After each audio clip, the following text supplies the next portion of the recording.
you. President Obama says the shutdown will throw a wrench into the gears of the recovering economy. Experts believe the impact depends on how long it lasts. Anthony Mason is with us. Anthony, good morning. Good morning, Charlie. How will we see the impact? Well, I think it depends on how long this lasts. I mean, in the short term, there isn't a huge impact. And then most Americans won't even feel it unless you planned a vacation to Yosemite or we're going to go to the Smithsonian.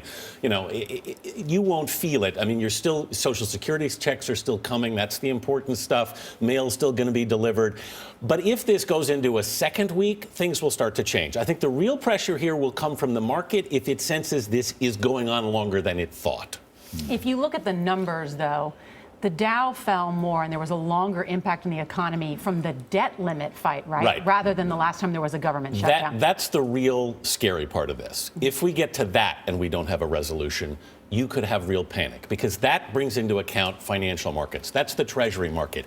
If for some reason we don't start paying our bills, then you know what? The whole Treasury market seizes up, and that's what the whole world functions on. And when is that going to happen? That's in the middle of the month on the 17th, and that's when we essentially run out of money. There's some wiggle room in there, but the real scary part of this, what Wall Street is afraid of, is if we don't extend the debt ceiling, then you could have real chaos in Treasury markets. And that's essentially the gold standard of the world. Everybody trusts U.S. Treasuries. If you can't trust them, then you could have a real financial crisis that's why again. the president says he'll not negotiate.